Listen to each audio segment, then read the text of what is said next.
Welcome back, everybody. Today, I'm going to teach you how to enter an NSF or bounce check in QuickBooks. This process ensures your records accurately reflect the returned payment and any associated fees, keeping your accounts reconciled and up to date. Let's walk through it step by step. First, head to the gear icon located in the upper right corner of your QuickBooks screen. This icon is your hub for accessing all the administrative and setup features you'll need.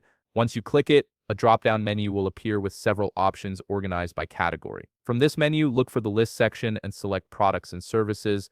This area allows you to manage all the items you sell or track in your business, and it's where we'll set up a new service item specifically for bounce checks. Now click New to create a fresh item. QuickBooks will prompt you to choose what type of item you're adding. For this purpose, select Service as the item type since a bounce check is treated as a service charge rather than a physical product.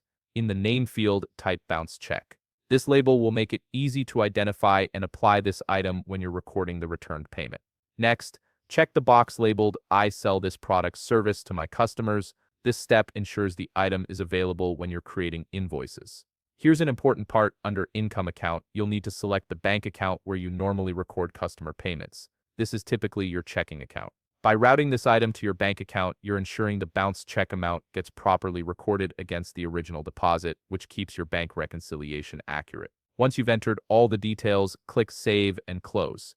You've now created the bounce check item that you can use whenever this situation arises. Next, click the plus New button at the top left of your screen. This button opens your transaction menu where you can create invoices, bills, and other financial documents.